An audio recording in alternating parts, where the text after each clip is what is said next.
Well, today, Stacey, I want to take a few minutes and talk about the topic of disappointment. You recently wrote a book called Breathe Again, and it's about how to navigate life's disappointments. I'm so excited about this book and what it's going to mean to so many people. But, you know, during this pandemic, life can always present disappointments. But I think particularly during this pandemic, we've all had extra opportunities just to get really disappointed, from canceled plans, canceled trips, life celebrations like weddings and graduations and funerals that had to go digital and, you know, be done in alternative ways, and bridal showers that couldn't happen, and, you know, all the disappointments of life. And I wonder how many of you watching today, you've had to do something in an alternative way. Have you, like, I'd love for you to put in the comments, like, have you participated in a drive-by birthday party? Right. Now, I don't know about you, Stacey, but I'm not disappointed by drive-by birthday parties. No, I'm actually loving them. I love them. I think we should make that a part of our life and culture, especially if you have littles and there's a birthday party a minute. I loved it. It's so fun and such a celebration. But drive-by birthday parties, we've done digital wedding showers. We've just done everything in an alternative way. And while it's been amazing to see how people just got creative in celebrating life's moments and loved people so well, how do we navigate those moments? And let me say this, it's a great question, and I want to for sure let you know that I'm still learning.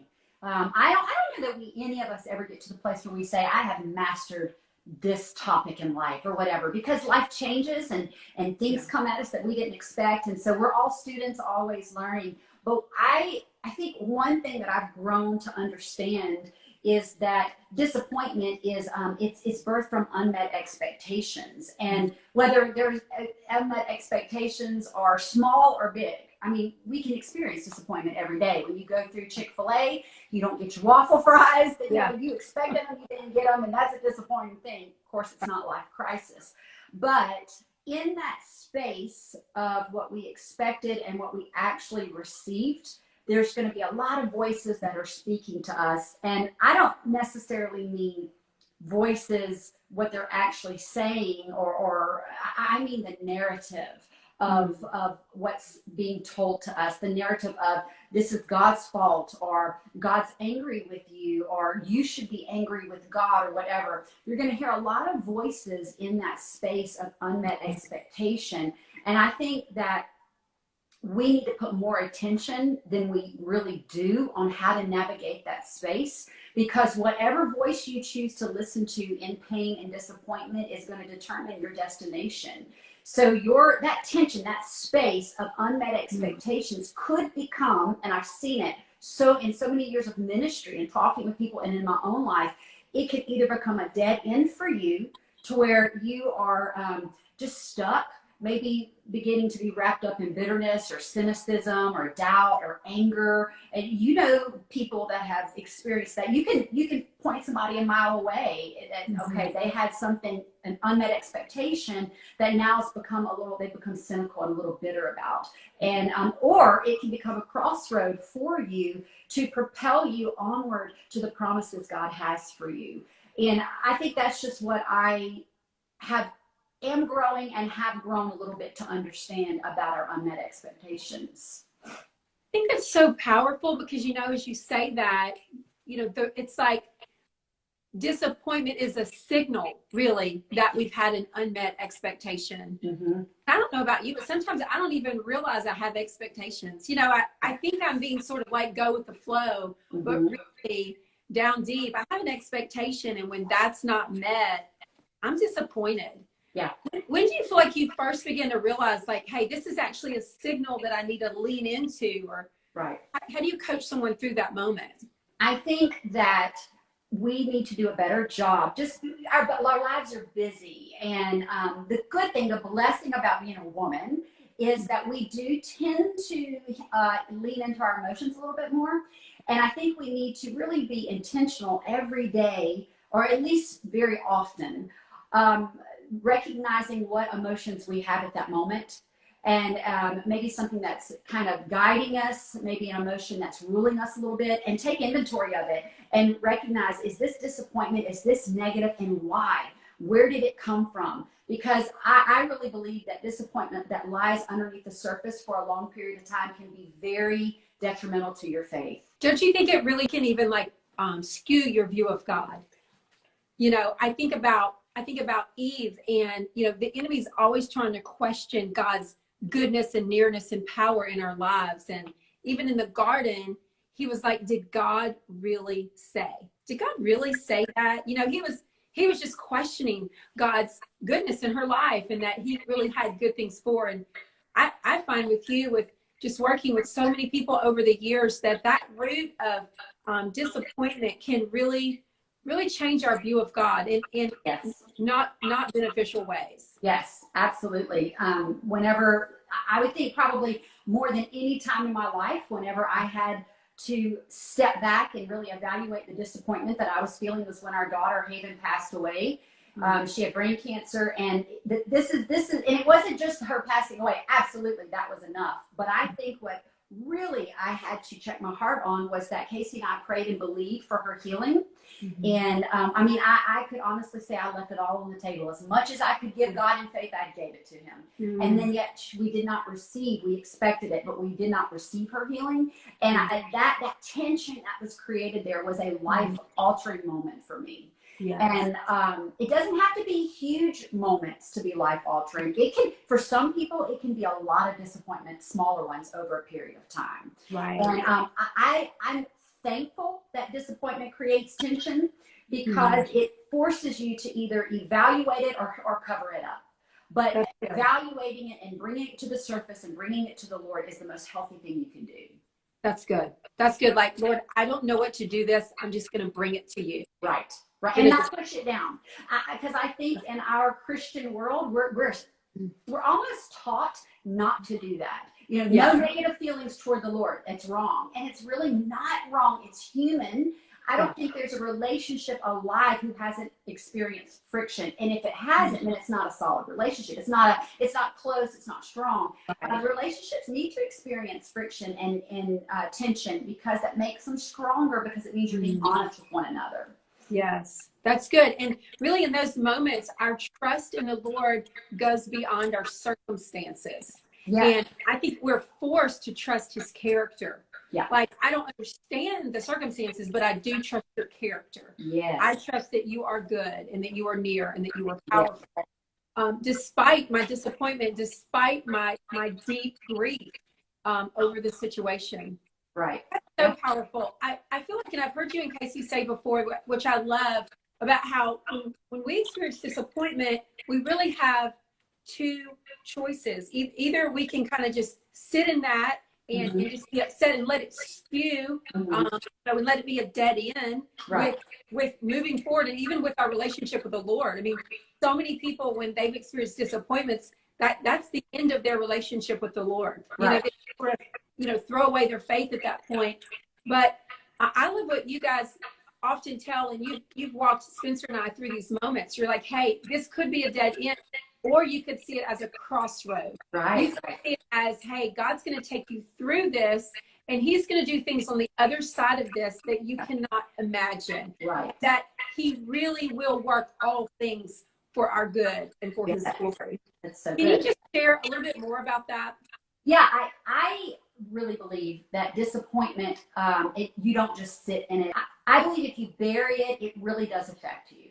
Yeah. And eventually, if you're not growing, you're going backward. And I really believe that disappointment has the power to do that. And it doesn't have to be in death moments. It can be the disappointment of a dream not being fulfilled, or a marriage falling apart, or financial situation, whatever it is. If you expected it, that affects your relationship with him if it's pushed down. And I have found with my own temptations and by talking to other people, in those times, we can be distrusting of the Lord. And when you become distrusting of God, you're not going forward with him. That's right. So you'll kind of get stuck in that place where it's almost like concrete on your feet. And God's saying, hey, there's more. I have great things for you. But God, I don't know. I don't know if I can take another step, because the same hand that's holding me was the hand that allowed this to happen. And how do I trust that? And I don't think that there is a perfect answer to that. I think it's about working it out in your relationship with Christ. Yeah. But don't you feel that the more that we lean in and know God, know his character, know his word, and know his promises for our lives, then we can just lean in and really sometimes let him carry us through those moments. Right. Sometimes I haven't been able to carry myself when I've told the Lord, man, I am so disappointed by this. I just cannot even see a way out. I'm just devastated. And in those times, he would show up and show himself strong in my life and remind me, Ellen, I'm still here and I still love you. And this is not working out how you thought it was, right? But I am working your life out. I do love you and I have good plans for your life. That's so good. And do you feel, I feel this way, that disappointment for me has refined my God theology. And I feel like it constantly does that. As much as I think I know about the Lord, I'll come up upon another disappointing issue that's kind of reoccurring. And I feel like I have to dig into God to figure out, I thought I knew this about you. I really thought I had you defined. And then this kind of shocked me a little bit, Lord. And the fact that you would allow it kind of makes me wonder who you really are. And as you dig into God and really ask him, help me, he's always going to lead you in a healthy way. Yeah. You're always going to realize, wow, you're not who I thought you were, but you're better. And I think like the mystery of God is the most beautiful part of who he is, but it's the part that scares us the most. We want to put him in a box. But honestly, it's that if we took away his mystery, we would be taking away everything we love about God, what we can trust about him. That's so good. That's so good. And you know, it's like what is healthy is just to take all of our questions and all of our hurt and our anger and our pain and just take it right to the Lord and just say, I'm angry about this. I don't understand this. I'm frustrated. Because like you mentioned earlier, so much better to do that because he can handle our tough questions. Right. He is God. Better to do that than just to stuff it. Just to act like, well, I'm not really disappointed. I didn't really want that anyway, or that wasn't my expectation. Just to stuff it down. Because don't you find, Stacy, that when we stuff that disappointment down, it can actually come and kind of manifest in our lives as anxiety, fear. You know, we can kind of begin to have all kind of other toxic emotions when we really haven't dealt with the root of disappointment. Absolutely. I had a friend who, actually a neighbor, and her daughter was getting sick a lot. Kept going to the doctor. They couldn't figure it out. And then one day she saw a little bit of black mold on her sheetrock. Well, when they went to pull it back, the whole back side of the sheetrock was full of black mold, which was, of course, what was making her daughter sick. And I think that is what disappointment that is buried or covered up is. It grows in the best in dark surfaces. Oh, that's good. Where we don't let the light shine in. We're too afraid, or we think God will be disappointed with us, or we're angry with him, so we bury it. And it has wild room to just grow. And it doesn't grow alone. It's going to bring cynicism and bitterness and anxiety and depression and fear all along with it. Doubt is its best friend. And it will grow wild and free until we expose that thing and bring it to the Lord. That's awesome. Stacy, what have you found about the power of a faith community when we're facing disappointment, when something happens and we have an unmet expectation? Tell us, what has it meant to you, and what has it meant to people in your life that you've seen encounter disappointment? For me, whenever we were going through that situation with Haven, a powerful faith-filled community was the hinge to everything. It was everything, because the Lord operates through people. I mean, many times he would speak directly to my heart, absolutely, but often he would show himself through people. I think that it's very okay and it's fair and it's good to step back and evaluate what you believe about God in those situations to be true. But in a community of faith, they're going to help you come out with a more healthy view of who God is. That's so good. anytime you're around people like that. And like I said, as imperfect as we all are, every faith community is imperfect. Everyone has issues, but you're in conclusion with people that are godly and speaking into you will be much healthier. That's so good. And I know that you've been that in my life. Spencer and I got to serve at Casey and Stacy's church for 7 years. And so we got to experience all the highs, the lows, and the really, really lows. Yeah. It's just a joy. And I know our friendship and just being in a faith community to say, hey, we're going to walk with you through this hard thing. And we're going to just cry with you. We're going to walk it out with you. And we're going to encourage you. And we're going to let you talk it out.